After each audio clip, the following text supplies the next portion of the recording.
Yes, yes, yes. It's Raphael Dawkins with the Combat Radio, and we are live. Okay, hello and welcome. Mr. Raphael Dawkins. It's the Combat Radio. It's the boxing talk with Rafi. Actually, what we're calling this one. Eubank Jr. versus Smith, the Inquest. The original wrap-up show. The Inquest and more. Okay, so really talking about Eubank Jr.,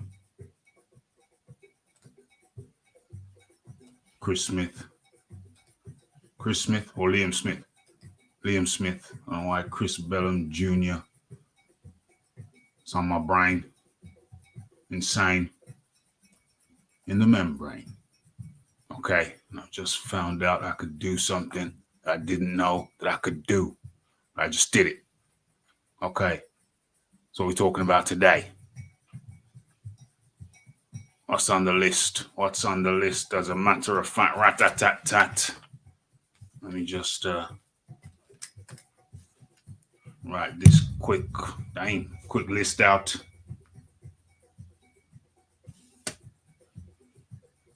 Saw that an elbow landed straight away. OMG.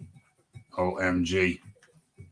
For the Carl Robertson who knows one of the items on the menu.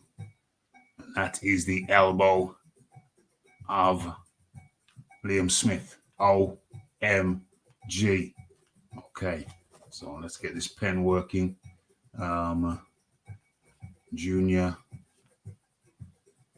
Junior's loss. The Inquest. Why do I feel a sense of loss when a pen starts running out of ink? I've been very fond of this pen. What is it?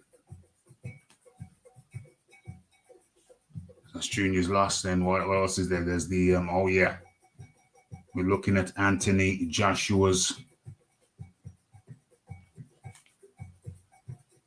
rumored new opponent. Or next opponent.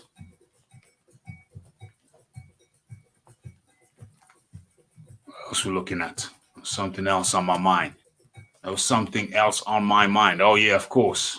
We're going to be looking at Yard versus Joyce. What am I talking about? Talking about Beterbiev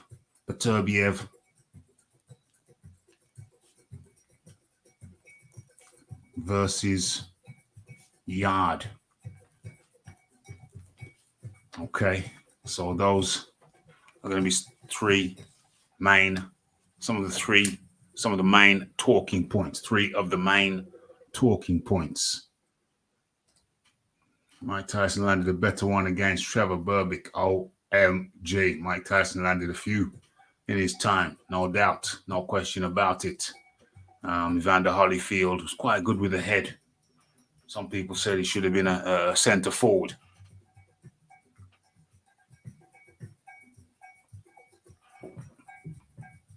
A centre forward for Liverpool in the Yazza Hughes days. OMG. OMG. Okay. We're going to get into the register.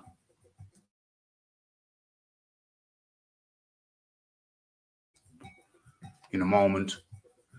First things first, let's take that down and let's get the thumbnail up. OMG. OMG.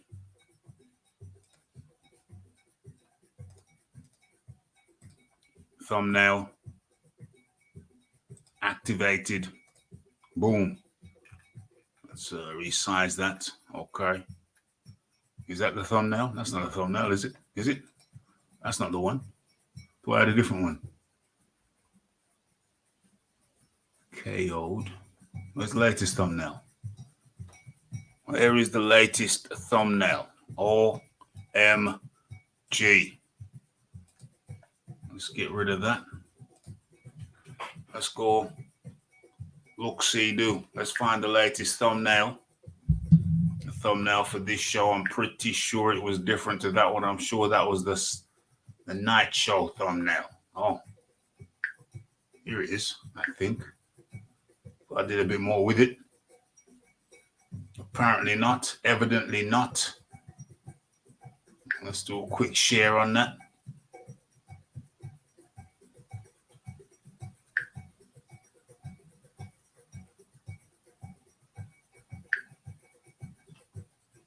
We're going to call that Eubank KO Eco. Let's try again. Let's have another look.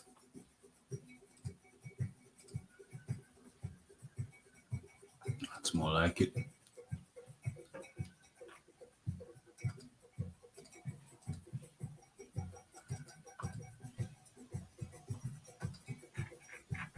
Okay.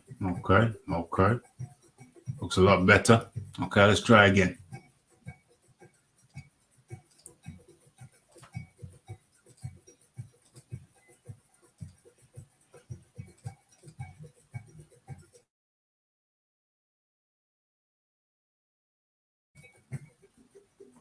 Magnifique.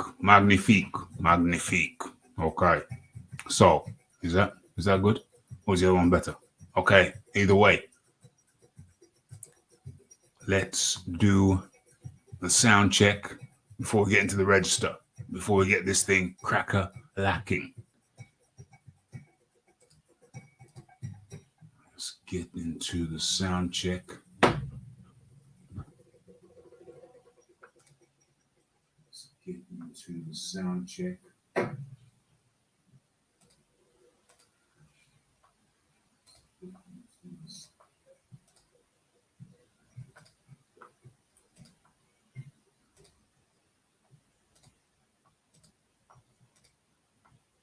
Damn. Come on. Yard. Talking about Beterbiev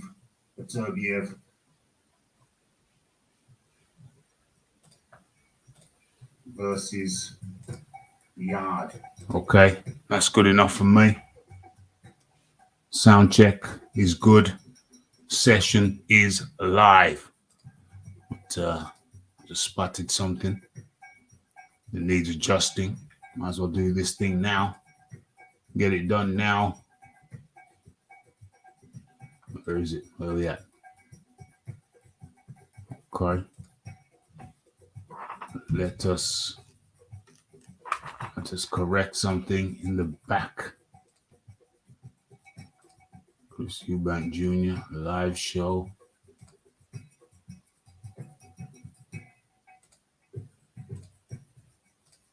Save that.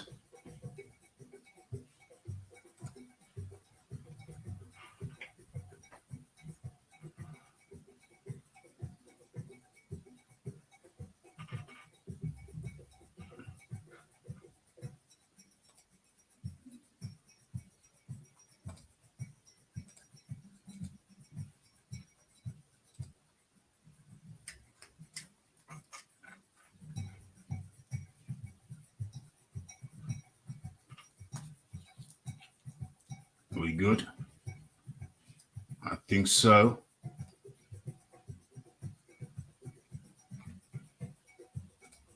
Let's go again. Okay. Session is live.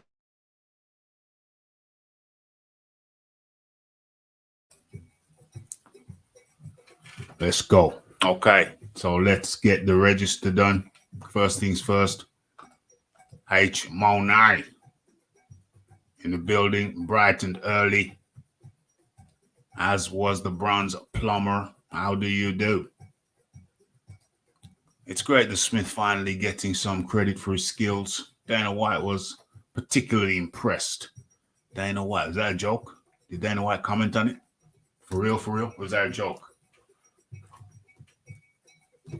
Dana White knows Liam Smith?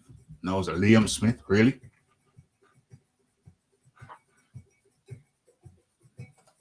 Dana White might try that on his other half. OMG. Philip Carl Roberts up in the building. I saw that elbow landed straight away. Shizzle happens. Damn. I didn't see no elbow. Maybe I'm going to have to do a little replay. Maybe we're going to have to do a little replay. We're going to have to do a little investigation.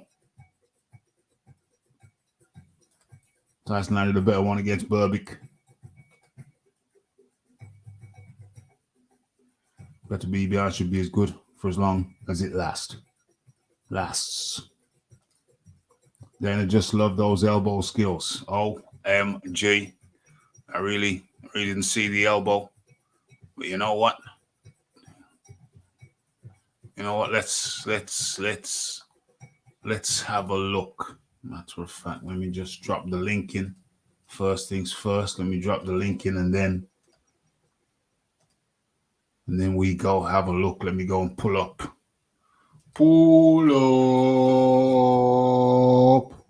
Let me drop the link in. Let me pin it. Let me go have a look. Look for the fight, because I think the fight's up on YouTube. On the YouTubes. So let's go and have a look. H Money up in the building. How you doing, H Money? Hope all is well with you. See you doing good things. It's a beautiful thing to see. Beautiful to see. Okay. So, again, Liam Smith. Let's just pull up. Let me see if I can pull up Liam Smith versus Chris Eubank. Let me see if I can dramatic ending. How long does that last? Okay. Let me see if I can pull up the thing and find the ending.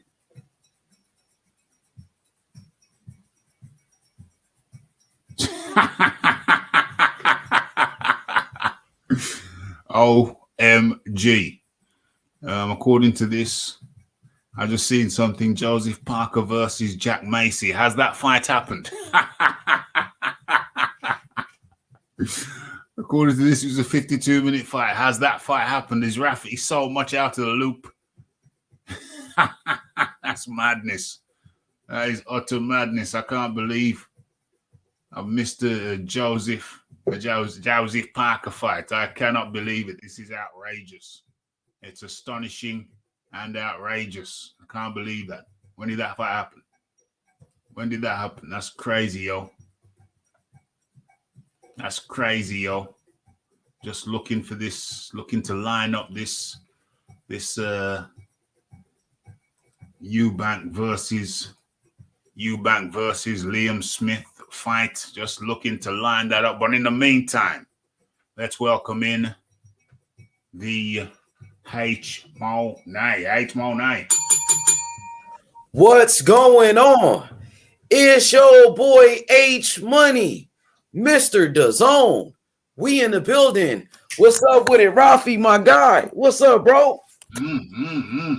What's good, Rafi? I can't believe, yeah, man, good to have you up in here. I can't believe I missed the Joseph Parker versus Chris Macy fight. Has that fight happened? Yeah, it happened already. It was on the undercard of Callum Smith and Chris Eubanks Jr. undercard. Oh my God! He opened it up. He was like he was the first fight of the main event of the main card. He was the first fight. Wow. Yeah, he came back kind of fast, huh? Because recently he just got knocked out by he got knocked out by Joe Joyce. And he came right back. He's staying active. Yeah. What happened? What happened in that fight? Joseph looked pretty good. He was boxing. And Joseph, he actually he was the aggressor in the fight against Macy. And Macy just tried to survive, but Joseph pretty much he won every round. And he was being aggressive. He actually was looking for the knockout in that fight. Wow. He made his adjustments in that fight, Rafi. Like he was coming forward. You know, usually Joseph Parker just box, he'll stick and move. Yeah. But in his fight with Jack Macy, he just was like, he decided to be the aggressor in this fight, and he came forward. Wow. Well, Macy was a cruiserweight, really. So This is his first fight at heavyweight, so I'd expect Parker to be the aggressor, to be more aggressive. But I'm just surprised that fight just went totally under my radar. I forgot that it was supposed to be on that card. I would have thought that that would have been a co-main or maybe just before the main, but no. Very surprising. So that was a straight right. That was a left uppercut. When that uppercut did it, it was an accumulation of punches. Look, this right here, Colin Smith landed a lot of punches in this sequence. He did. I think it was like a right hand that really hurt him in the beginning. If you could rewind a little bit, it was a right hand. I think that started it. I'm going to rewind it, but I think this is the elbow they're talking about. Some people out there saying there was an elbow. Yeah, an illegal elbow. Yeah, I think they're saying this is the illegal elbow they're talking about right there. But let's have another look. Okay, so that's a straight right. That's a left kind of uppercut, left hook. That one missed. Looks like a straight right's coming. Yeah, that landed. Oh, so that was it. Straight. Oh, didn't go down. He went back, got back up. That was a right hook. I think that's the one they're calling the elbow, but that looked like a punch. Another right uppercut, left uppercut, glances. Can't see everything here. Yeah, the accumulation put Eubank Jr. down. So that was the first time. That was the first drop. Gets up on unsteady legs. Okay, go for it again. Big right hook. Dips the knees of Eubank.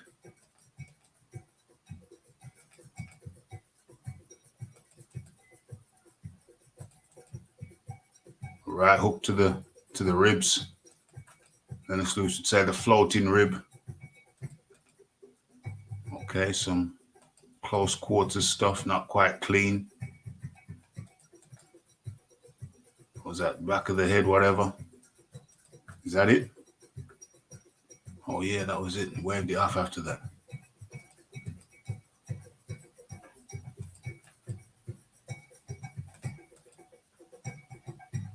But from there, you see Chris Eubank still hasn't got his balance. You can see his weight distribution there ain't good. He's probably going to stumble forward, I would imagine. Yeah, a little bit. Yeah, a little bit. Into the arms of the referee, who waves it off. Okay, so I ain't seen no elbow there.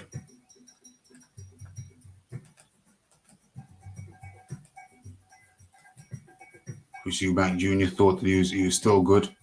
He was good to go. Liam Smith pushes his trainer off. His trainer backs out. So fairly clear cut to me. The elbows in the first flurry. Yep. Yeah, I've looked at the first flurry a couple of times now. I didn't see him getting hit with an elbow. I may have got hit with an elbow. I want to take this off the screen so I can look at it off screen and see if I can see some kind of elbow somewhere. Now, if I do, I'll put it up on the main screen. Don't want to get no copyright issues. So you should not be seeing. Okay, so the screen is there. H Money. Yeah, I'm here, bro. I want to talk to you about your boy, your guy, Anthony Joshua, man. Coming off of 2 devastating losses against Alexander Usyk, the smaller guy, that was like David versus Goliath. And your boy got beat once again to give him his 3rd loss. Now he has 3 losses, and now I heard that he's training with Derek James. Yeah, I heard that too. Which I think that's a good thing. I think that's a good thing because Derek James is one of the best trainers in boxing. And I believe Derrick James could actually help Anthony Joshua, kind of similar to Lennox Lewis when Lennox Lewis went to Emmanuel Stewart. You know, and I think this right here could, actually really make Anthony Joshua a better fighter. That's what I think. What about you? Anthony Joshua going over to Derrick James. Yeah. It's a question of what's a good fit. If it's a good fit for Joshua, feels it's a good fit, which he clearly does. That's why it appears that he's the one that he's training with, although that hasn't been. We haven't got full official. We haven't received official confirmation of that, but it certainly appears to be the case. Hold on a second. Hold on. I'll get back to that topic in a second. But firstly, let's have a look again at the finish. I'll get into the chat in a minute. Let's have a look at this finish. Okay, so that's the right that we saw. Hold on, am I sharing? Yeah, cool. That's the right that we saw. We're looking for this elbow. Okay, that's a left uppercut. Yeah, good.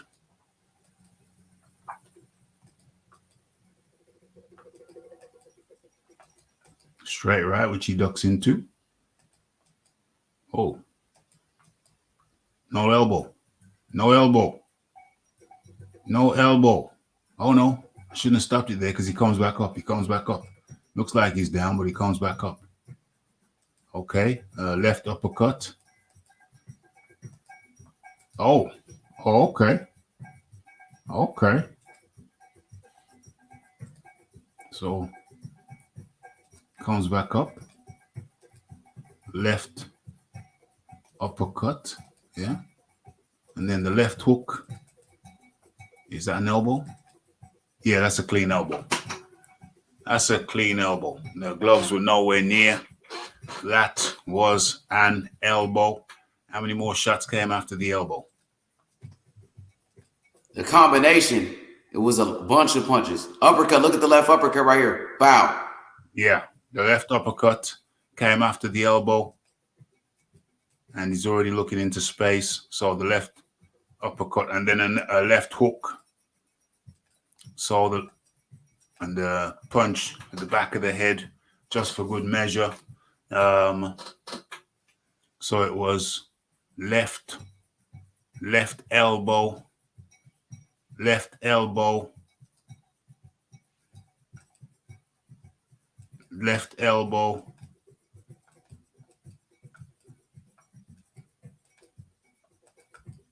left uppercut, where he's looking into space, so he's finished there. If the elbow didn't finish him, the uppercut did. Then left hook. Then the glancing shot to the back of the head, and that's all she wrote. Is this the left? That's all she wrote. I mean, I got to really tip my hat off to Liam Smith. He went out there and got the victory as the underdog in that fight. Nobody really gave him a chance. Now, people were talking about Chris Eubanks Jr. being the son of a legend, right? But what about, Liam Smith, who's also from a family of fighters? Yeah. His father was a fighter. His brothers are fighters too. Yeah. Liam Smith, yeah, he's a good fighter. He's a good fighter. But I think the thing with Liam Smith is that I didn't think many people had him before the fight, had him winning the fight. So he's a good fighter, but did he have enough? Did he have enough snap, crackle, and pop? Apparently, yes. But was that partly due to Chris Eubank's lack of his unwillingness to use the fundamentals, H Money? He knows what the fundamentals are, but the knock on Chris Eubank Jr. has always been that he's not a very good listener. And he's one of the... You made a good point right there, Ralph, because you said the fundamentals. Now, he's been training with Roy Jones Jr., and it seemed like he was trying to use that Roy Jones type of style. And we know Roy Jones, he really would rely on his speed, his natural talent, and his athleticism to do certain things in his reflexes. And and I think that was part of the reason why he got caught with those shots, fighting with his hands down and using that Roy Jones style. And he's not Roy Jones. He can't do what Roy Jones did. That's what I think. Yeah, well, yeah. I mean, those are my sentiments.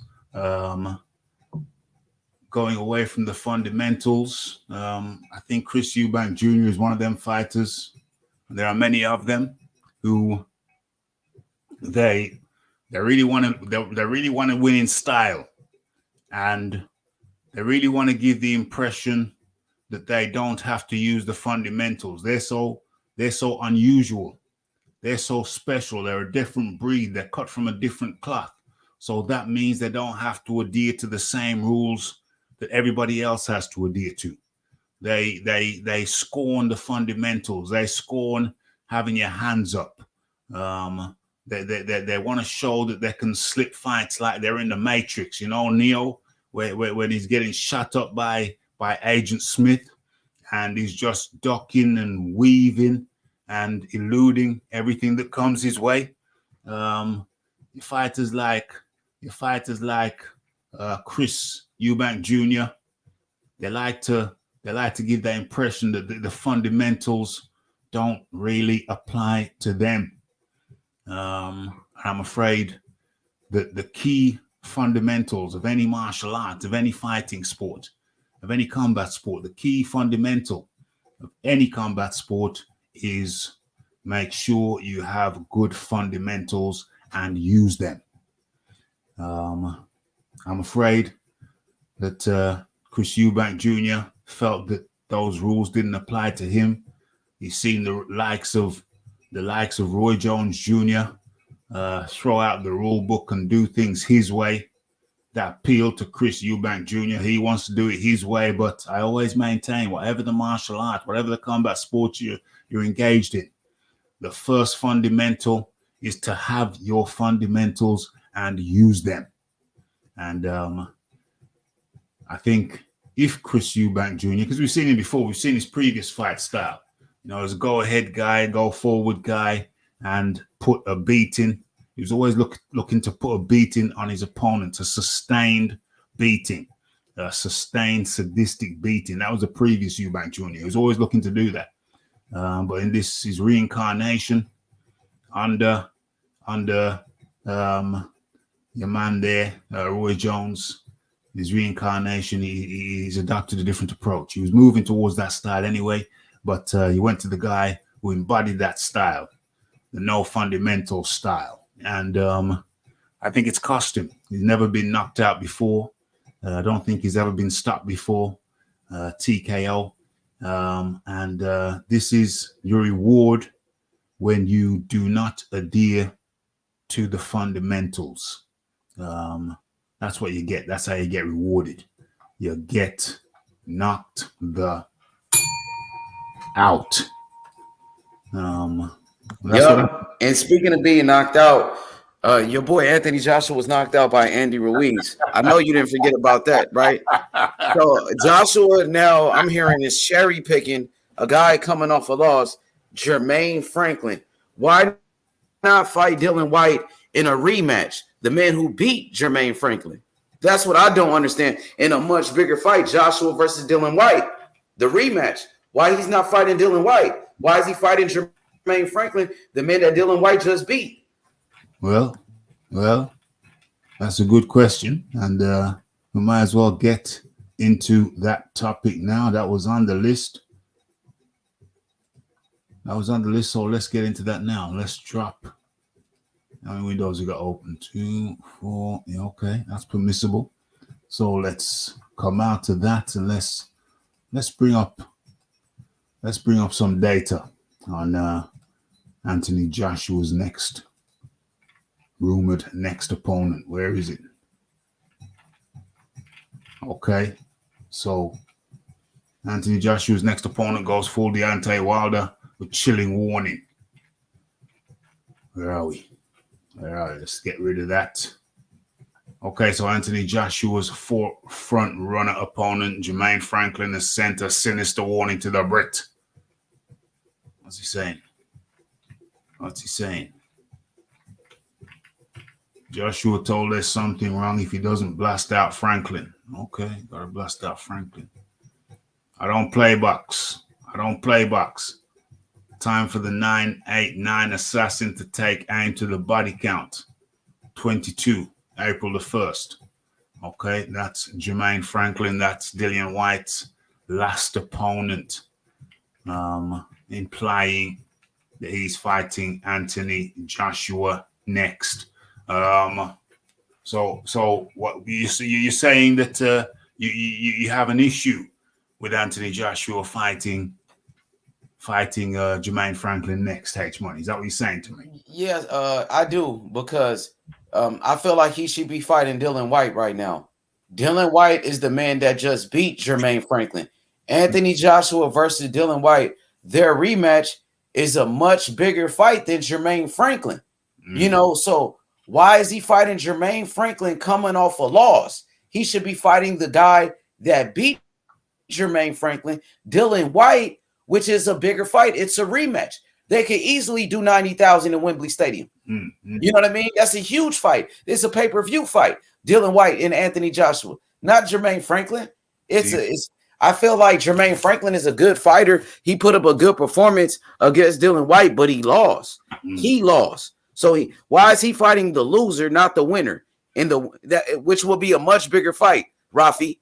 Do you think that Dillian White beat Jermaine Franklin on your scorecard? Did he beat him? Close fight, but I feel like Dillian White did beat Jermaine Franklin. I feel like Jermaine Franklin, he had a chance, and he had an opportunity to take advantage, but he did not. Mm-hmm. And Dillian White was a veteran. He got the victory. He won the fight. I felt like Jermaine Franklin, he let Dillian White off the hook. Mm-hmm. Like he had Dillian White, he had him, but he didn't go for the kill. He let him off the hook. Dillian White won the fight. Fight the winner, not the loser, Anthony. Mm-hmm. Come on, man. Yeah, this is not a good look. And the last time, Anthony Joshua, he cherry-picked a heavyweight from America, Andy Ruiz, he lost. So just be careful. That's what I'm saying. Just be careful in this fight because he could lose. That was no cherry pick, that's my friend. Yes, it was a cherry pick. That was no cherry pick for people who know Ruiz. That was no cherry pick. Ruiz, who was a last-minute replacement, took that fight on a 5-week notice. Yeah. Right? Yeah. He was in good shape. He stopped his previous opponent, so he was already in good shape. Good shape, and he's 300 pounds? Are you serious? Well, that was the second fight, wasn't it? It was like he was lighter in the first. In the first fight, he was fat. It looked like he just came out of hot dog eating contest. Like he's a butterbean, right? That was Stephen A. Smith said. Anthony Joshua got knocked out by Butterbean. You remember? I think he's a bit more skilled than Butterbean, but nonetheless, Ruiz just had a fight. Just come out of a fight. Derevchenko, whatever you pronounce it, stopped him in about 5 rounds. So it was already in good shape for him, good fighting shape for him. And then all he had to do now was build on that, have a week off and then build on that, re-peak. And so, that was, he caught Ruiz and obviously Ruiz could do with the money. So he caught Ruiz at a perfect time for Ruiz. But on the dude took the fight on 5-week notice. Yeah. He only had 5 weeks to get ready for Anthony Joshua. He didn't even have a full training camp. Well, he had a full training camp before that. So now he's coming off a full training. Yeah, but I mean, he didn't really have time to rest. He just got out of a fight. Mm-hmm. So if that's the case, why more fighters aren't doing that with what they did with Ruiz? He was a last-minute replacement. He was the last choice. Well, when you're desperate for money. When you're desperate for money and they come up to you nothing like that, you just come off a fight, so you're fit. The fight stopped in between 5 and 7 rounds, so you're fit, you're not exhausted. You didn't take any punishment in that fight. That was a perfect storm. He was but he was a nobody, though. It's like Joshua got knocked out by a nobody. That was like Buster Douglas all over again. He's a nobody, but he just arguably beat Joseph Parker for the He lost, bro. I watched that fight. Joseph Parker outboxed him. You just arguably beat Josie Parker for the vacant WBO title. So how But you he gonna lost, call him a nobody? But Rafi, he lost that fight. I watched the fight. Joseph Parker outboxed him. If that fight was happening in America, who do you think would have won? Joseph Parker outboxed him. That's why Joshua in his second fight with Andy Ruiz, he used the Joseph Parker blueprint and boxed him. He did the same thing Joseph Parker did against Andy Ruiz in the second fight. So, I'm not here just to bash Anthony Joshua or talk down on a man, but I am disappointed that he's fighting Jermaine Franklin. I wanted to see the rematch with Dillian White. That's what people were talking about. It was supposed to be the winner of Jermaine Franklin and Dillian White, the winner of that fight to fight Joshua, not the loser. So I really don't understand that move right there. But it could be a dangerous fight too. So you can't sleep on Jermaine Franklin, and he has an opportunity right now to shock the world. So do not sleep on this guy. Well, you're acknowledging that it could be a dangerous fight. I think that because Joshua, you never know what to expect with Joshua, and then his chin, his chin is it's questionable, and we know he could be hurt. Well, I put it to you that Jermaine Franklin, that fight with Dillian White, Jermaine Franklin, that was his first 12-round fight, and that's when he ran out of steam. Up until that point, he was pretty much 50-50. Up until the 10th round, he was pretty much 50-50. And that's what I mean. He let him off the hook, Rafi. That's why he let him off the hook. Because that was his first 12-round fight. And even then, I mean, I could, if somebody said they thought Jermaine Franklin won by 2 rounds, I could see either way. I could see it being marked for Dillian White by 2 rounds or Jermaine Franklin by 2 rounds. Me, I had Dillian White by 2 rounds, but I could have seen somebody else marking it in favor of Franklin, and I couldn't really quibble. It was that close a fight. So what I'm saying now is that Jermaine, if it is true that it's Jermaine Franklin, he's going into his second 12-round fight. So surely he's going to build on his fitness from the first fight that he had with Dillian White, which was a very close fight. Me personally, I think that this is a warming fight for the Dillian White fight. I think the Dillian White fight takes place sometime in the summer. And this is Joshua's first fight of the year, and I think the second one is likely to be Dillian White in the summer. Yeah, so he needs a tune-up fight to get ready for Dillian White. I understand. Maybe that's what it is, because they don't want to see him lose 3 times in a row, and to put him in there with Dillian White, it could be dangerous, as we've seen in the first fight with Dillian White, where Dillian White clearly he hurt Anthony Joshua with a left hook, So yeah, I mean, Dillian White is a top-rated boxer. I mean, you see what Tyson Fury did. Well, he didn't look like no top-rated boxer against Tyson Fury. Why did your boy Deontay Wilder run away from him for 2 years? I don't know about that. That could be a false narrative right there. That could be. He ran away from the man for 2 years. He sent the man a text saying, "I doubt it." The guy who got knocked out by he sent the man a text. Deontay Wilder sent Dillian White a text. He sent them a text. What'd he say? What'd he say? You didn't know that? I think I did. Maybe remind me. I'll remind you. What'd he say again? Dillian White showed the text on the Barack show from Deontay French cut Wilder. What did he say? Saying, I'll make you wait for 2 years. Yeah, I remember that. Now I remember. Yeah. Wilder probably was just talking at that time, but I can't say Wilder was nothing.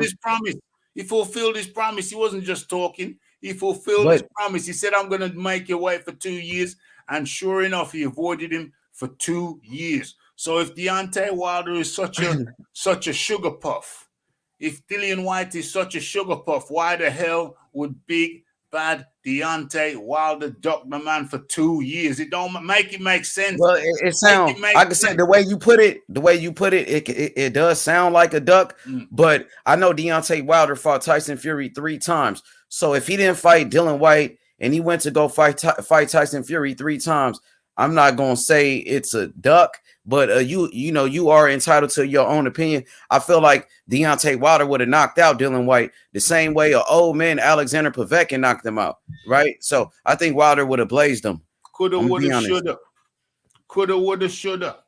I mean, how many times we seen Dylan White get knocked down? He got knocked down by Joseph Parker, somebody with no power. He got dropped by Oscar Rivas, who's a bridgerweight. He got dropped by, knocked out by Anthony Joshua, knocked out by Tyson Fury, knocked out by Alexander Povetkin, and he got dropped by Derek Chisora. Why didn't Deontay Wilder take care of him then, mop him up? Why didn't Deontay Wilder just mop him up like a mess in the kitchen? He was going after Fury. Looked like he was going after Fury. Well, he should have gone for his mandatory. He should have gone for his mandatory because he's left that question mark there now forever. He's left that. Didn't he fight his mandatory in Luis Ortiz? Luis Ortiz, he fought him 2 times. The second time he should have been fighting White. Yeah, I mean that sounds good, but I feel like Deontay Wilder would have knocked him out. And I know maybe I don't know exactly what happened, but I don't know really. Coulda, woulda, shoulda. Coulda, woulda, shoulda. You know what I'm saying? Deontay Wilder kind of besmirched himself there by ducking Dillian White. I don't know. I ain't gonna. Yeah, I mean he was acting kind of funny with Dylan White, but he's moving funny. It's debatable. He's moving funny, man. He was moving funny when it came to Dylan White. He felt like he didn't have to fight him, and he was doing some other things. He felt like Dylan White was beneath him. So you could call it what you want. Shook, scared to look. Shook. I ain't gonna say he was shook. I ain't gonna go that far. Come on, brother. So is Anthony Joshua shook right now? Because Dylan White was asking for the rematch, and Joshua fighting Franklin. So is Joshua ducking Dylan White right now? That's why he's fighting Franklin in the tune-up. Brother H Money. If you walk like a duck. I knew that was coming. Quack like a duck. It's a duck, brother. Yeah, I knew that was coming. I set myself up for that one, but so I really didn't say nothing about Wilder, even though I do like Deontay Wilder. He showed me a lot of love. I would like to see what's next for Wilder, and hopefully it's Andy Ruiz versus Deontay Wilder. I think it's a great fight between two former heavyweight champions. And Rafi, I'm about to head out, man. Thanks for having me. Rafi, I would love to have you on my platform one of these days. Could you please show up to H Money Boxing time? I promise you that within the next week or 2, I'm going to be over on your channel because I've said it before and I ain't done it. And I want to get you on a panel though with me though in cooking. Yeah. Okay. Yeah, we got to get. Thank you, Rafi, man. Thank you, bro. Sure, definitely. I owe you a visit. Anyway, that was the H Monet. H Monet, your final words, please. Man, thanks for having me. Raphael Dawkins, Combat Radio. He's a veteran in the game. He's been, cooking on YouTube, giving us great boxing content. Make sure y'all hit that like button and subscribe to the channel, man. Thanks for having me, Rafi. Peace. That was the H Monet. Much appreciation goes out to the H Monet doing big things over there on his channel. Getting man like what you call him, Haney Senior over there, Bill Haney over there, and certain other boxing dignitaries. So doing some great work over there on his H Monet channel. Okay, so good stuff. Good stuff indeed. Now, excusez-moi. What's going on? Let's have a look. What's going on in the chat? First things first, let's get this thing right. Let's get the screen right. What was that I just saw? What did I just see? Okay, let's come out to that. Yeah, I'm back into this. Okay, we're good. In good shape. Hit that like button, hit that subscribe button, hit that share button. Okay. Where are we now? Let's go back into the chat, see what's going on.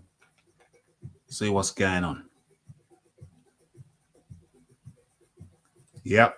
We got the illegal elbow. We saw the illegal elbow. There was indeed an illegal elbow from Liam Smith to Christopher Eubank Jr. But, if Eubank Jr. is going to fight without using the fundamentals, then, you're bringing it on yourself.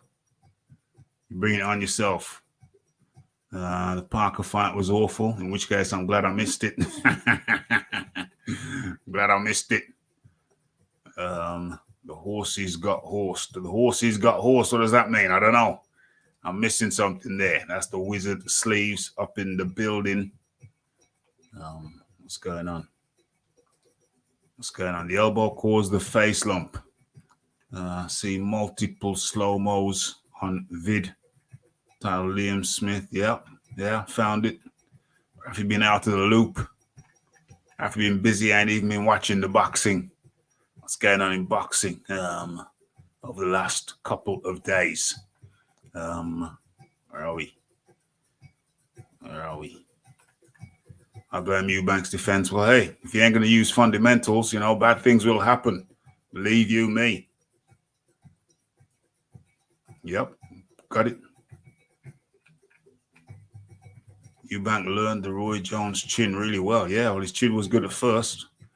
Roy Jones is, but like everything else, it deteriorates.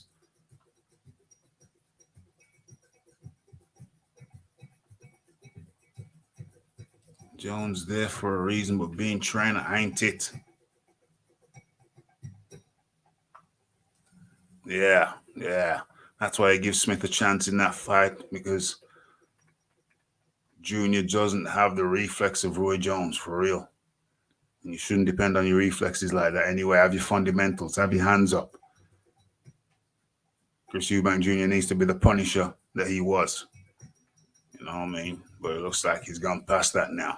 Thinks he's better than that. You're never better than the fundamentals, my friend. In jiu-jitsu, Brazilian jiu-jitsu, the grappling art, I learned very quickly that good fundamentals beats flashiness. You don't need to be flashy. You just need to know the fundamentals. You need to know the basic fundamentals, study them, practice them, do them well. You know what I mean? Have a bit of style, have a bit of flair, have a bit of side salad on that, have your own little moves in addition to that, but never in place of the fundamentals. You know what I mean? Some things you just can't teach.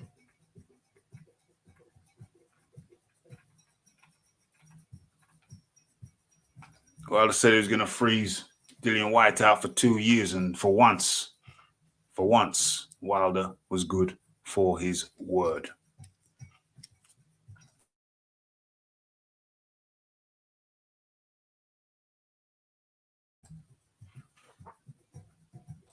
Yeah, if you walk like a duck and quack like a duck, it's a duck. I'm asking H Money if Wilder's pregnant yet. Well, they're still trying. I think they're still trying.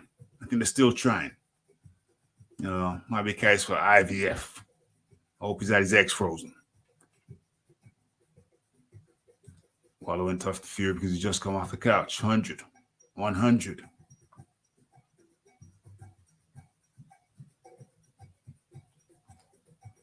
After the draw, he had no choice.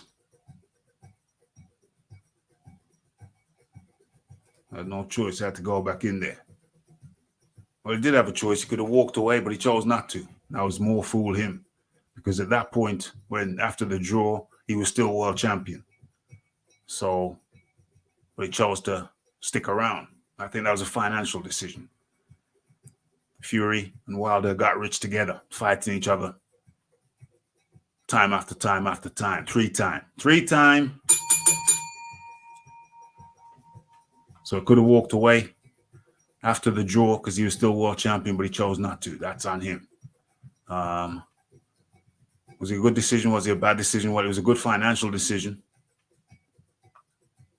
But if he'd have walked away, arguably he could have been still holding the belt today.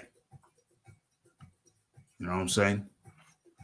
Wouldn't it be interesting? It's an interesting hypothesis. What if Deontay Wilder had walked away from Tyson Fury after the first fight, after the draw?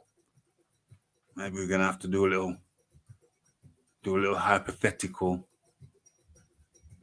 Maybe we're gonna have to do a little hypothetical on that one day. Examine it. Consider it. Maybe. 1 second.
100% thought Fury was over.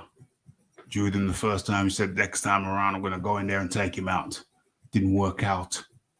Didn't work out so well.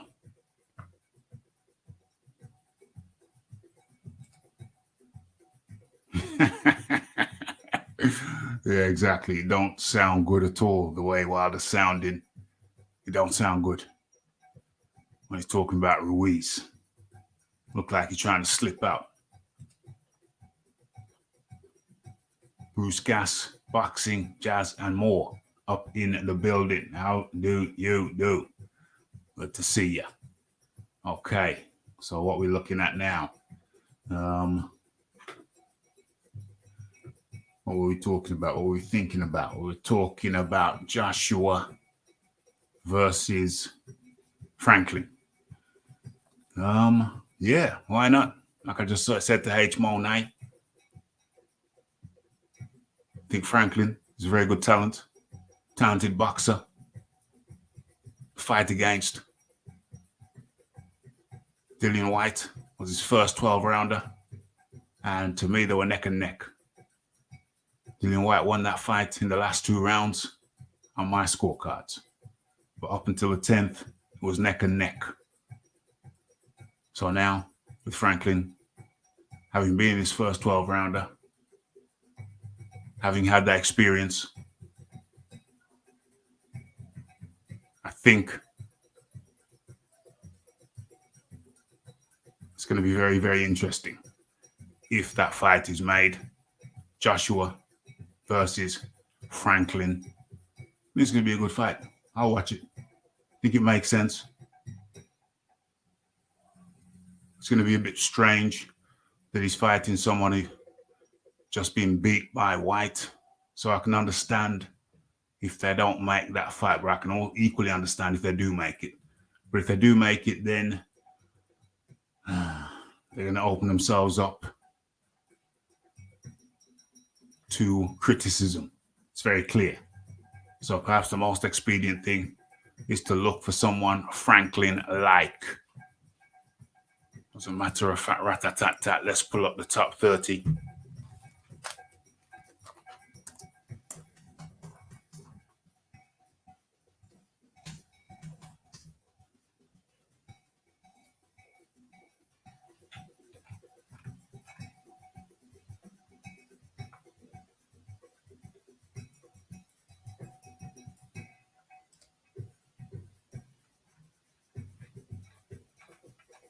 Hold on a second. Top 30. Felix.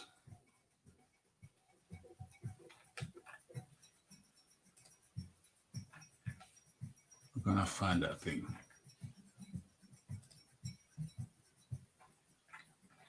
Okay, here it is.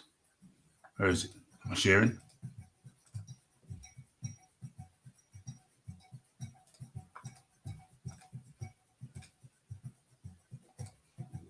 Let's share. Okay. Think we're sharing?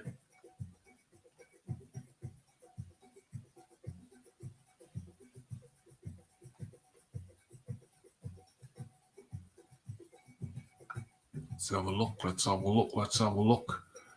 Okay, who should Joshua be fighting? Let's go down to the 30. Charles Martin's already done him. Ajit Kabayal, nobody knows him. Who knows him? Jermaine Franklin at 27, people do know him. Fabian Wardley, no. Kubrat Pulev already fought him. Derek Chisora, no. Derek should retire. Murat Gassiev. I wouldn't mind that fight.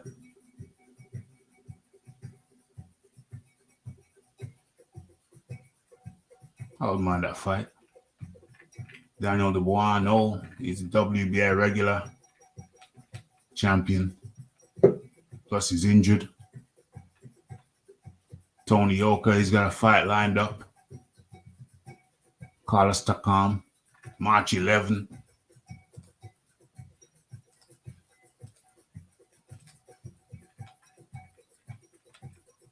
Zan Kosobutsi. No, I don't really think anybody knows him. Demarizian. Well, the people really know him. Zilizan. Who's he fighting next? I think he's got a fight lined up with who? F.A. Jagba, he's just fought. Although I wouldn't mind the Jagba fight. I wouldn't mind that at all. Michael Hunter. I think he got a fight lined up to be announced. Jared Anderson coming up. Otto Valine. That's the fight I liked. I don't know why they couldn't make that one. I think that'd be a very interesting fight. Certainly better name recognition than Franklin. Martin Bakoli. I'd watch that fight. Joseph Parker, he's just fought. Filip Ergovic, he's on a different path. IBF, #1 mandatory. Oh yeah. Oh no, he just fought Zilizang. Okay. Luis Ortiz, wouldn't that be a great fight? Is Luis Ortiz available? Is his knees okay? Iron Kong. How do you do? How you doing, Rafi?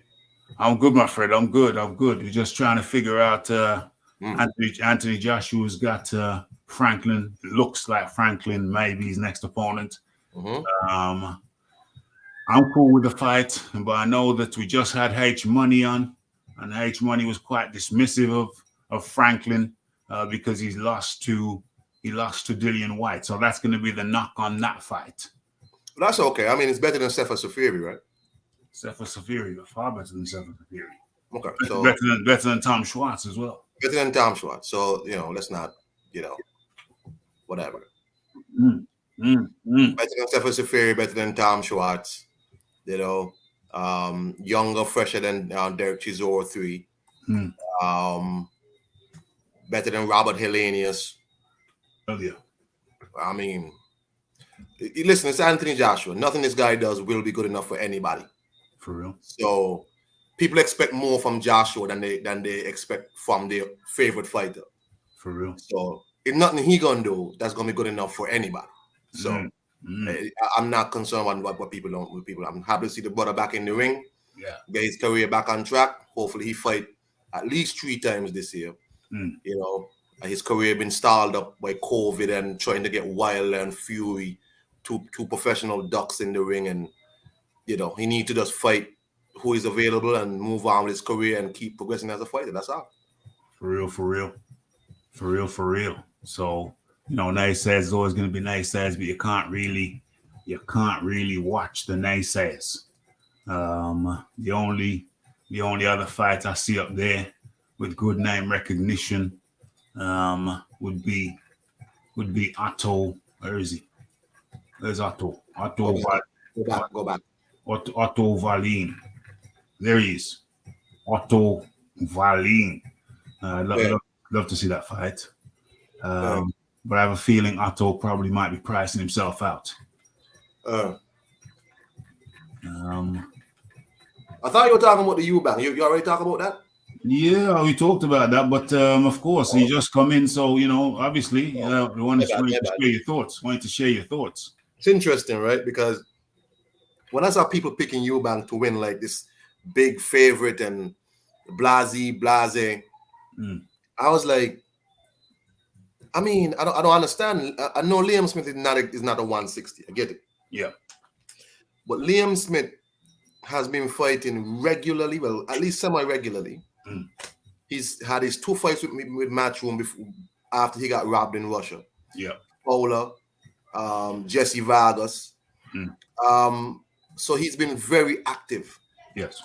And not just but in his whole career, Yes. Eubank, on the other hand, is a guy who treats boxing as a hobby, a side thing, right? Something for him to do for attention.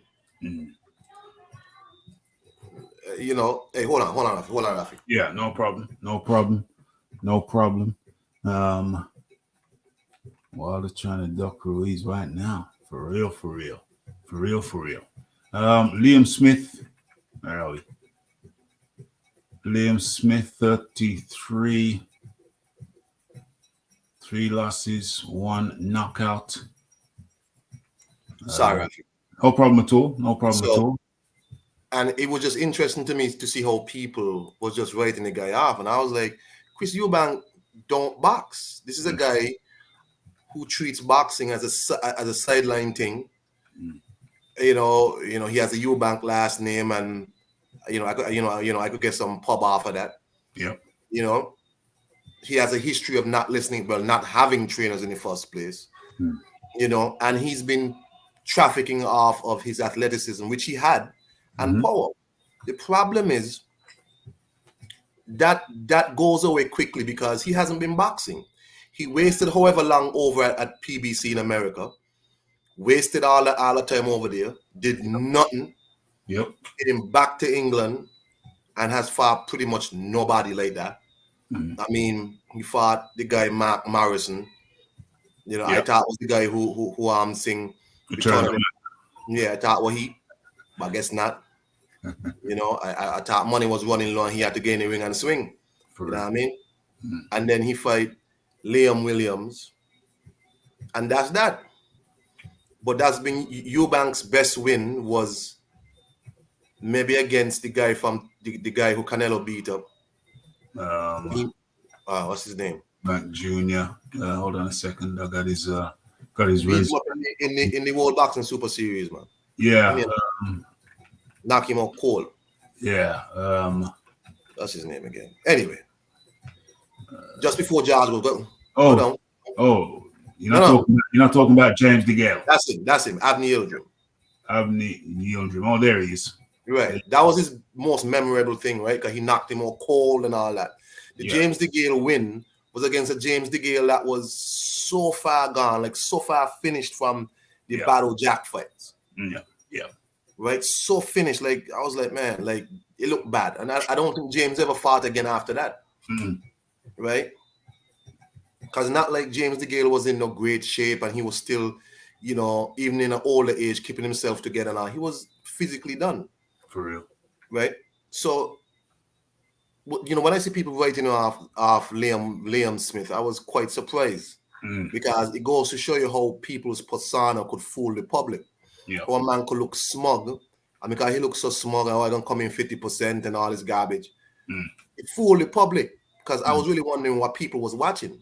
I didn't pick Liam Smith to win by knockout. I picked him to win by 12-round UD. I thought he would have just, you know, pretty much grind down Eubank. Plus, Eubank have this weird Chris Eubank Jones Jr.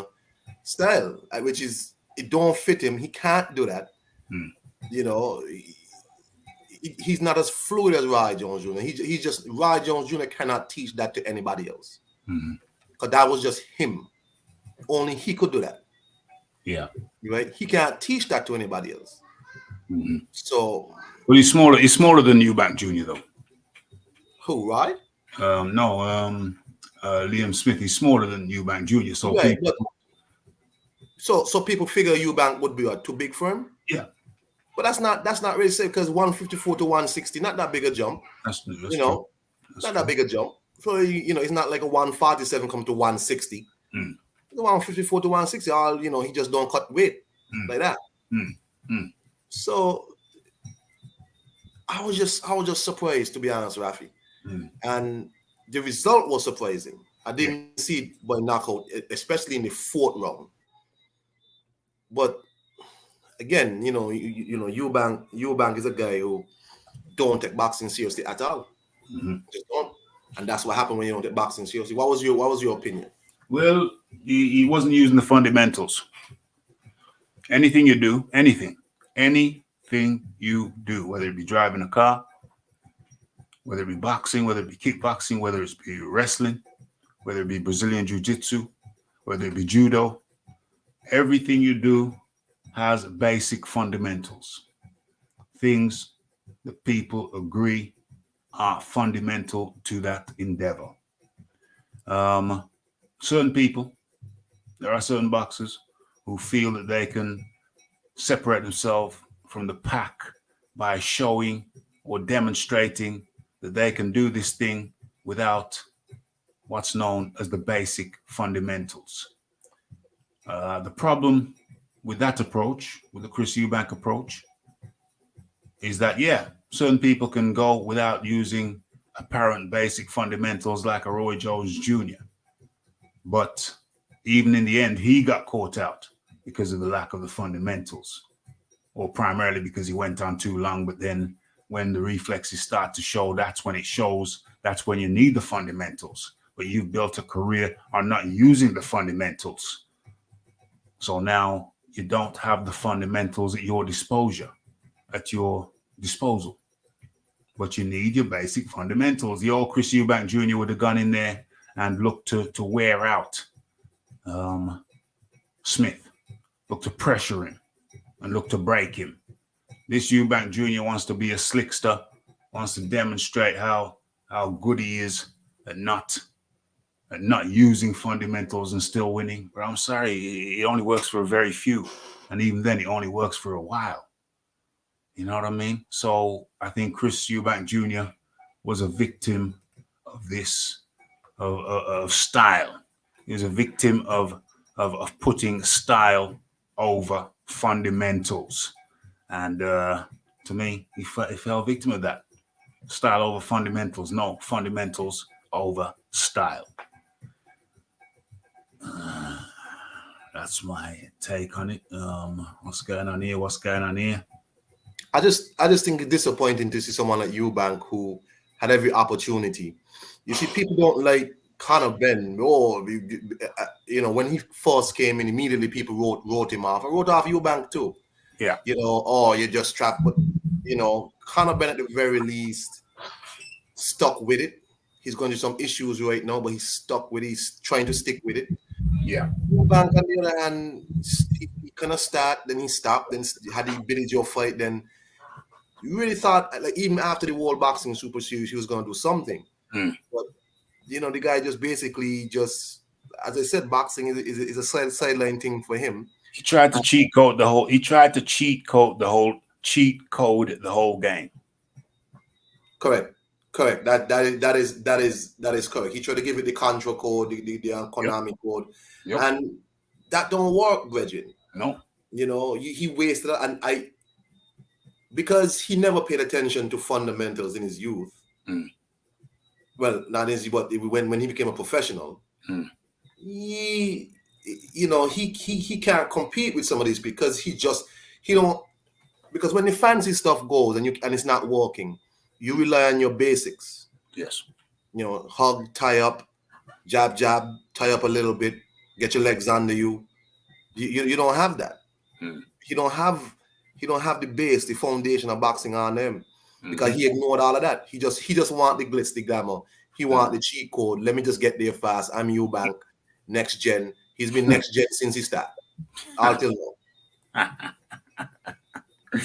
These cheat code guys, man, they think the grind doesn't apply to him. It's the height of arrogance. It's the height of arrogance to think that you don't have to do the basics that other people had to do. It's the height of arrogance. But then you see, this also comes because they also quoted that kind of persona. They wanted that. He and his father wanted that. I'm this, I'm that, I'm better than you. I don't have to play by the same rules as you. I don't have to do this. I don't have to do that. And I was surprised but not shocked at the jubilation at how much people were very happy he got knocked out. Like, people were happy from the UK. I was a bit surprised at the amount of glee. I was like, wow, like, people dislike this man in a major way. They were happy. You see the people who, like, when you go on like Boxing Social or these other channels or whatever, and you realize, like, man, the boxing heads or the boxing regulars, former fighters and whatnot. Mm. The usual suspects. Yeah. Everyone to a man, well, almost everyone, were happy. Yeah. Oh, and I was just like, wow. It wasn't just happy for Liam Smith. It was happy. It was deeper. It was deeper. It was happy that this man got his comeuppance. This uppity, whatever. But it's just, It's from the soul. It was from the soul. I was shocked, Rafi. Yeah, I was shocked. I was like, wow, but not surprised. But then it was like, Chris Eubank quoted this though. You see, when you quote the heel persona, like the man in my avatar here, you quote the heel persona. You got to embrace all of it. You better be ready. You better be ready. Everybody was happy when Ric Flair lost. Yeah. Everybody, because he quoted the heel persona. Yes. In a major way. So when Ric Flair loses, people used to cheer. Oh my God, that's so great. So he can be salty. He can't be salty over that. He didn't seem salty, but then I don't want any complaining from him or anybody because you quoted this. Yes. So people were happy, like really happy to see this man. For real. Go down. You know what I mean? For real. Big time. Yeah, I mean, Chris Eubank Jr. had been getting more popular with his antics, with his shtick. Which fight was it? Pre Conor Benn. The build up to the Conor Benn fight with Chris Eubank shtick, 60% or whatever it was that he was saying. People were getting amused. People were getting amused by him. People started to enjoy his wind up, his sense of humor. People were starting to enjoy it, and he made himself a bit of a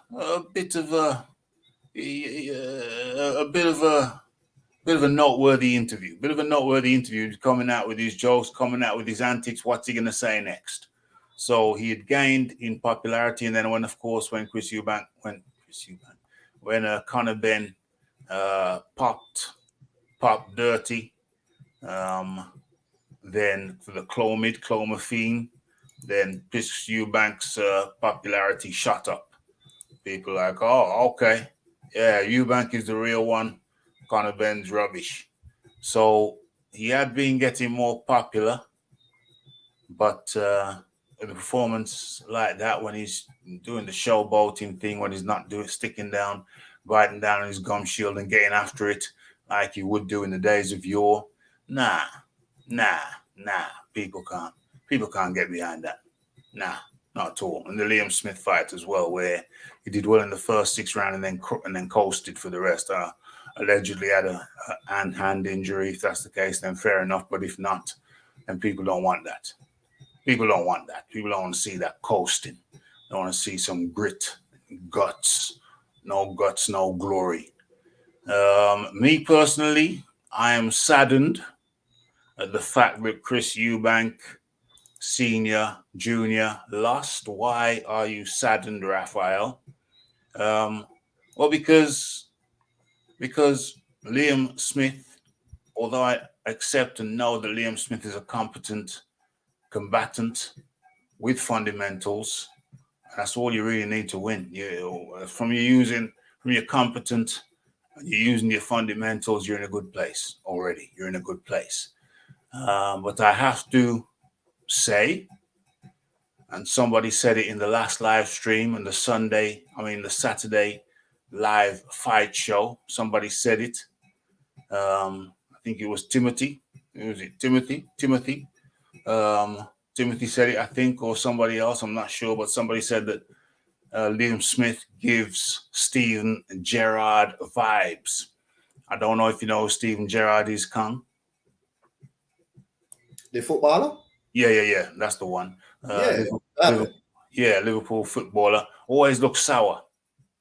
Yeah. You know, one of them people always got their nose wrinkled up. Yeah, something always wrong. Like, you all Yeah, right, bro? I'm fine. For real. always look sour. It's not. It's like, I put it like this: if I had my TV on, and then Steven Gerrard came on, and it was on mute, because if I have my TV on, normally it's on mute. If I have my TV on mute, and then Steven Gerrard's face came up like he was in an interview, I wouldn't unmute the TV to hear what he's saying. He's one of them cats who always looks sour. Yeah. But that's true. Liam always he never looks like he's having a good time. Never looks happy. Never looks like, yeah, you know what I mean? This is good. Like, I'm happy. Like, even on a big occasion, he seems annoyed. He seems upset. Yeah. Like, you Seems okay? bitter, Like, bitter and sour. yeah. Maybe he's Liverpool, going up in Liverpool, place in Liverpool. I mean, Yeah, Liverpool, you know. Liverpool. Yeah. That's a trait. That's a trait up there. The Liverpool, maybe. The acerbic, known for their acerbic wit. It's traditionally been, well, it's a city of two halves, isn't it? Because it's a port. It's a port. It's a port town. So you know the ports of England. It's on the, what coast is it? Never eat shit. It's the west. So transatlantic trade. You see what Philip Carl Robert said. Smith, close friend. Anti-Semitic. It's that sourness. It's that turned up nose, kind of the wrinkled nose kind of thing that certain people just have. They look sour. They don't. I think it's the first time I saw him smile after the fight. And I saw them turkey teeth. People going to Turkey for their hair transplants and their new teeth. Oh man, you've got them turkey teeth. You know what I'm saying? The teeth look white like milk. Trust me. White like milk. It's too white. You know what I'm saying? Like yo, I can see those aren't like your teeth. Like, you didn't grow up with teeth. I can see. Yeah. I bet if I went back to some old pictures, his teeth didn't look like that. But he's got. I mean, it's like, to me, it's like something like, for real. Like, some of y'all can't even talk with them teeth. Like, what y'all letting people put them things in y'all mouth yet? I've done some research on it as well, and they grind away the real teeth, and then they put these new teeth on, and then after a certain amount of years, some of them are going to be falling off, and you have to have them redone. People should just keep their normal teeth and just have them polished every now and then. If you want it lasered, then laser the real teeth. But these kind of teeth procedures now unnecessary.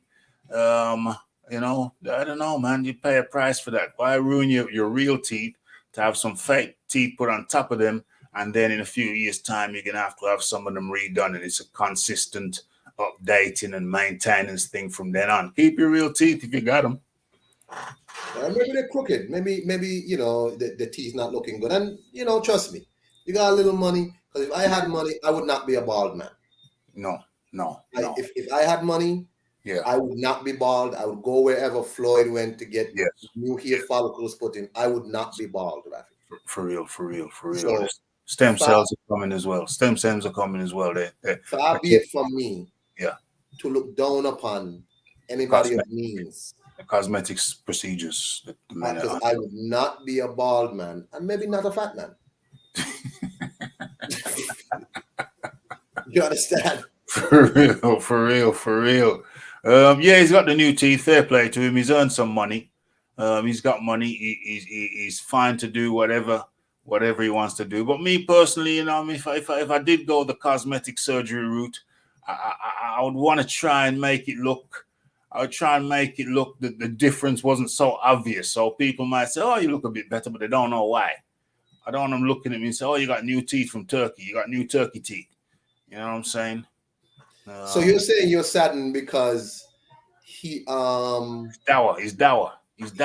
So he's not the person that you can put in the limelight. So he wins this fight, and what do you do? Exactly.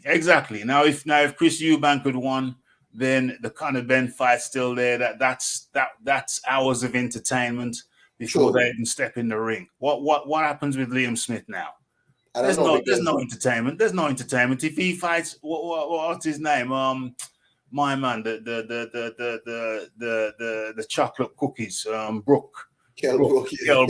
Kell Brook with his chocolate cookies. If he Yeah. fights if Kell Brook said he wants one more fight, allegedly, I haven't seen it written. Somebody told me that. I don't know if it's true.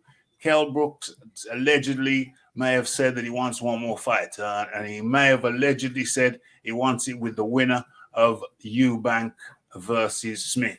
Now, if it was Eubank, man, the back and forth on that.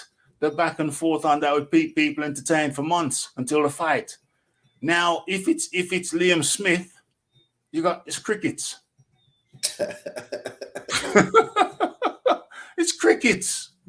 Oh, Rafi. Same with Conor Ben now. If they have a fight lined up, it's crickets. Well, the thing is, right, it'll probably be sold off of Kell Brook more so.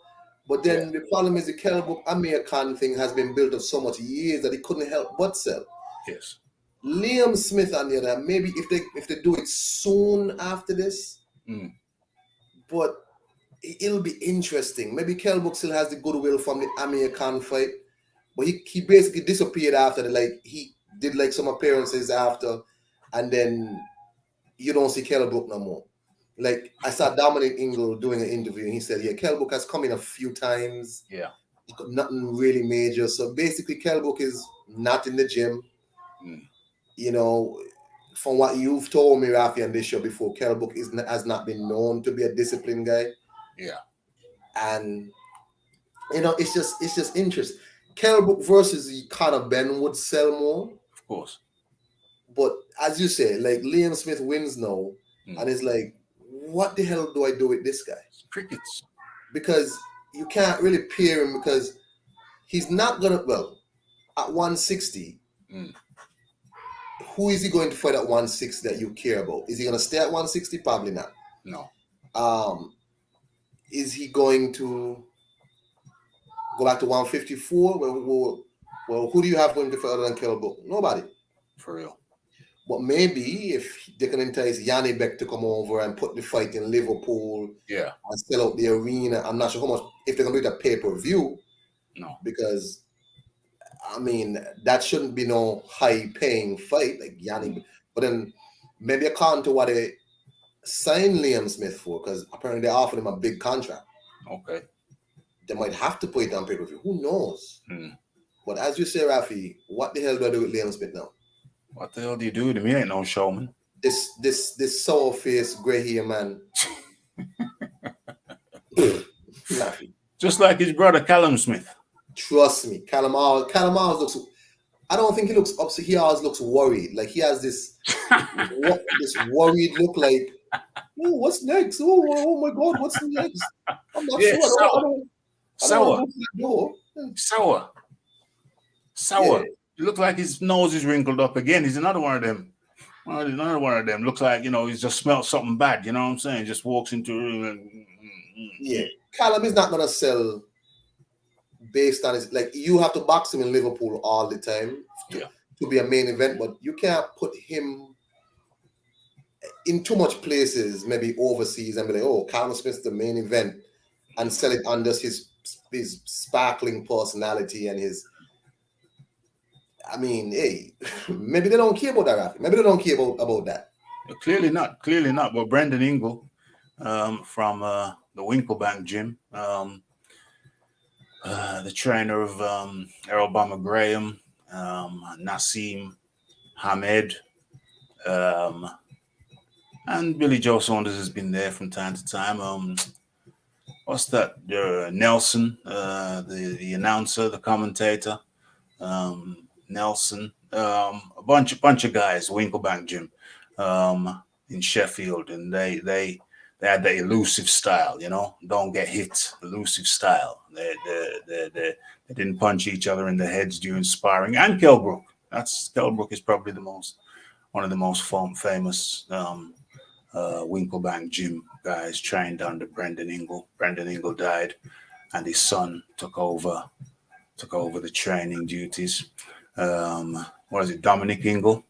Yeah, he had them. Brendan had them kind of doing interviews, kind of when the TV crew came to interview any of the big guys like Errol Bomber Smith back in Errol Bomber Graham back in the day. He'd have some of the young guys say, "Yeah, talk to this guy. He's doing this," and he'd give them airtime. So he's basically telling them, prepare yourself to talk.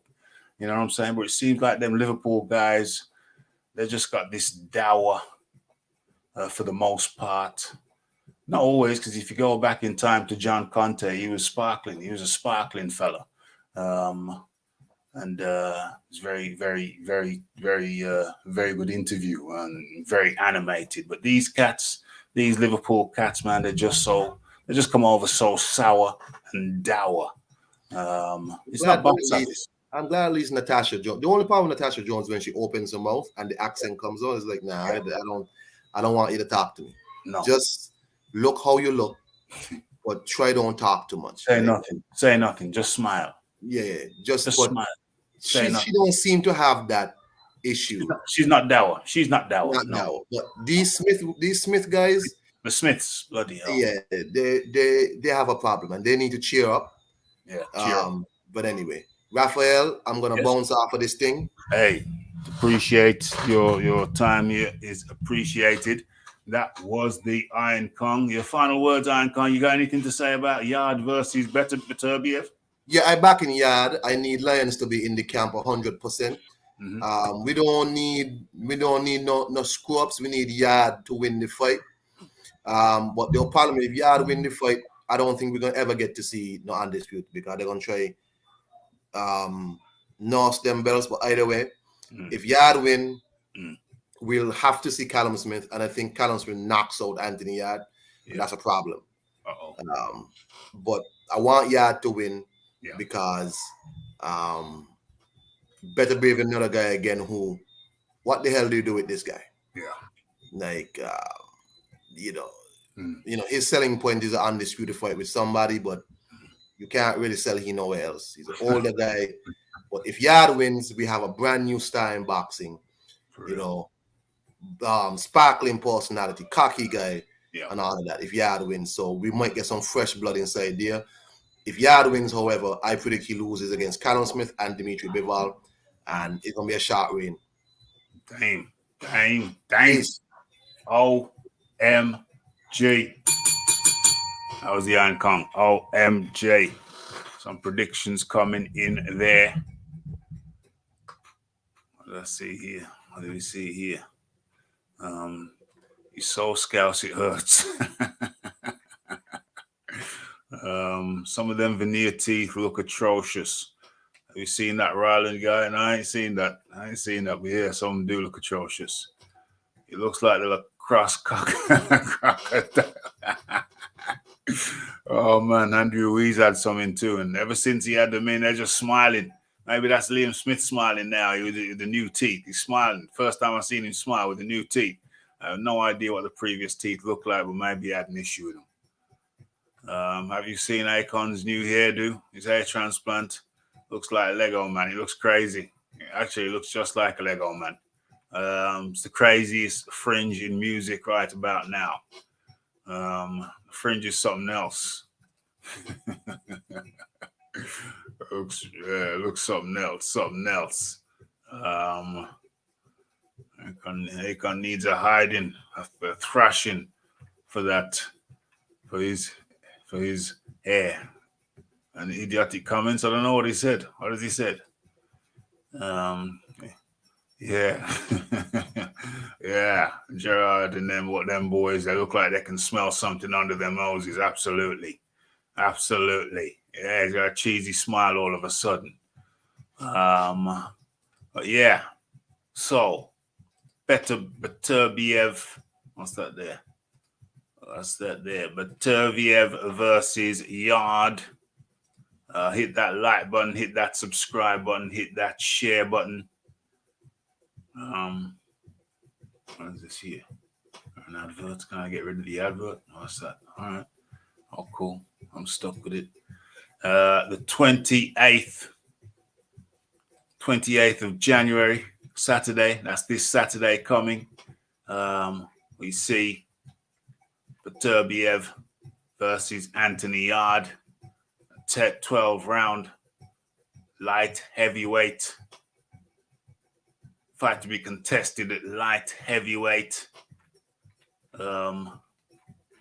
It's available. What's the ring walk time? London and Europe, 10 p.m. And of course, you know where you can watch or listen along as you watch along, as we ride along to this fight right here on the Raphael Dawkins Combat Radio for premier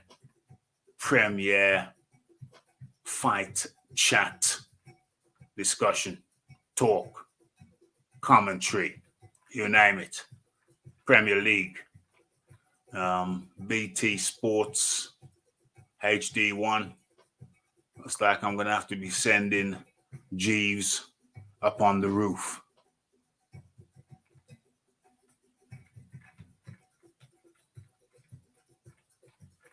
Matter of fact, rat-a-tat-tat. While we're here, let's do this. We haven't had a poll. All night, so let's do this. Who wins?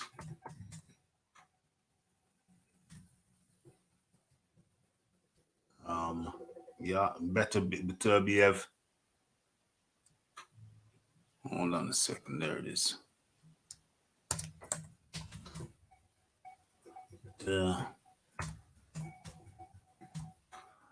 Beterbiev.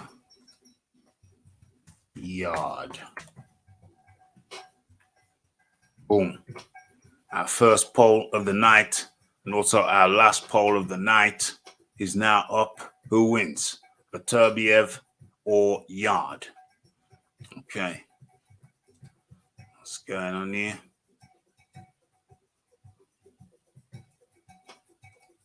Philip Carl Roberts, I see Yard getting stopped in the second half of the fight. He could win if Beterbiev decides to trade with him early on. Is that PPV too? Let's have a look.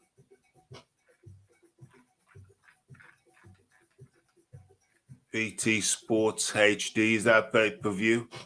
Is the BT Sports HD pay-per-view? I don't know.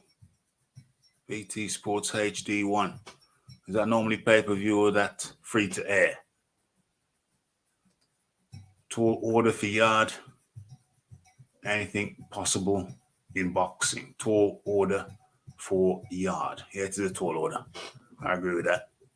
What am I saying?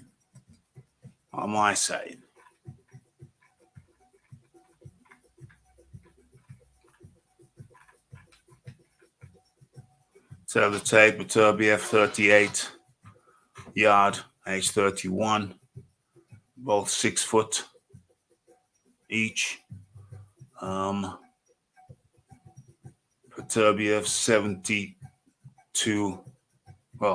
85 centimeters reach, 83 centimeters for Yard. Both fight from the orthodox stance.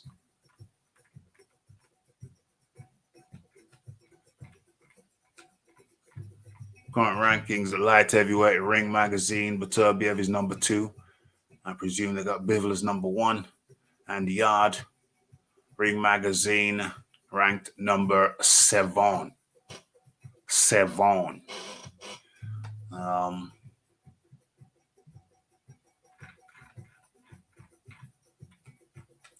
Belts on the line.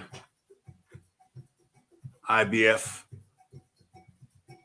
light heavyweight, WBC light heavyweight championship, WBO World Light Heavyweight Championship. So IBF, WBC, and the WBO belts all on the line. I think Bivol's got the WBA. Okay, how do I see this going? Well, Beterbiev is obviously the favorite, considered by many. to be the number one at light heavyweight. Destructive power.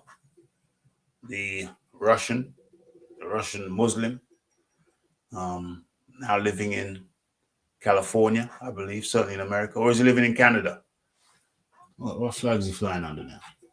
Oh, it's under the Russian flag. But he's living in North America somewhere, America or Canada.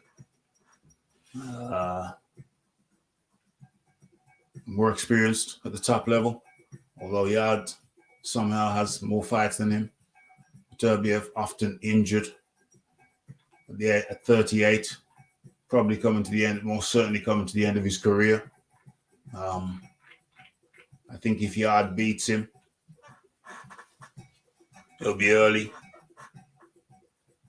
Beterbiev has a reputation for starting slow, although he didn't start slow in his last fight. Was he fighting against a Smith? Joe Smith, somebody like Joe Smith. He didn't start slow then. He came out crack-a-lacking. So he certainly knows he can start fast if he wants to start fast.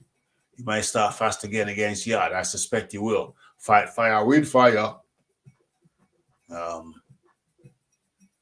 So I think Beterbiev ain't going to get cold, ain't going to take the risk of getting cold, and he will fight fire with fire, come out fast. That said, I still think Yard's best chance to win is early on. Because Beterbiev seems to carry supreme conditioning. That said, I think Yard learned a lot from the Lyndon Arthur fight, and he learned a lot from the Kovalev fight. He could have beat Kovalev. Orange in the camp, empty the tank. Empty the tank, empty the tank, empty the tank. Yeah, no empty the tank now. You know, as a professional, you got to have the cardio. You got to have cardio to go the distance. You can be able to stop a guy early, but you got to have the cardio to go the distance. And I think they've worked on that. So a lot of people are writing Yard off. I am not one of them. I think Yard can do it. I think his best bet is to apply pressure early on, and then knowing how to go into eco mode. It's a tall order. It's a tough task. Can Yard do it? Yes, I think he can. Will he do it? I hope he does. But who's going to be the favorite? The favorite for me is going to remain Beterbiev. I think Beterbiev is the favorite, but I want Yard to bring the belts home. Bring him home. Bring him home. And then if he can get a fight, if he wins, hopefully he can get a fight with Bivol. Do I think he gets past Bivol? No, I don't. But at least he can say he's fought the best guys in his day. And then he can try and deal with Callum Smith, after he loses to Bivol. That's the way it plays out if he wins, if he beats Beterbiev. But no, I think you'd probably have a fight before fighting Bivol, not somebody not named Callum Smith. That's a tough fight. That's my assessment. Let's have a look.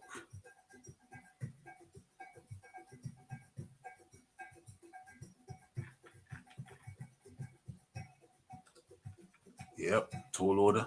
Anything's possible. Yeah, I think it might be just a standard BT channel. Yeah, it might be standard. Looks like I won't be sending G up on the roof after all. Yeah, Beterbiev handles Smith wickedly. That was a brutal fight.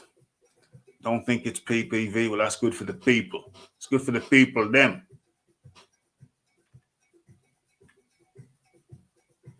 Yeah, I tend to avoid a lot of these undercards. Tend to avoid them. That's why I didn't know that Honest Joseph Parker fought earlier on in the night. That's laughable. That's crazy, yo. It's a shame Yard skipped the domestic level. Yeah. I think it could have benefited him. But did it benefit him getting to a championship fight earlier? I think it maybe did.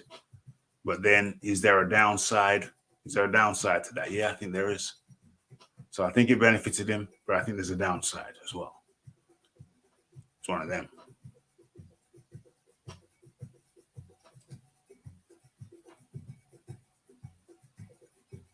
Yeah, that makes sense as well. Want to see Baturvia beat Bivol? Absolutely. And you probably will see Baturvia beat Bivol because the chances are Baturvia wins the fight. Wins the Yard fight. Yard had James Cook in his corner, veteran in the game, boxer, turned advisor, / trainer, / overseer, / elder statesman, advisor in the camp. Lion in the camp. Lion in the camp. Lion in the camp. Okay. And I think I've covered everything I set out to cover. Yep. Junior's loss. The Inquest.